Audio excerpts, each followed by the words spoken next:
This is a kit in a different configuration next to the one we'll show you next. But this is an entire kit of walls disassembled. So we assembled all the walls in about a day.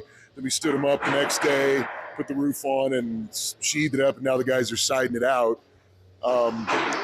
Later in its life, it'll be turned into, hold on.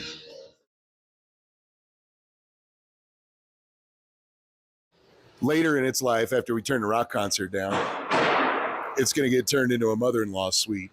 But today, it's going to be a storage box for a job site, and then they'll come back at a later date, show them the contrast between just the one that's nothing but sheet metal, and then show them the front of the one as it's going to live later life.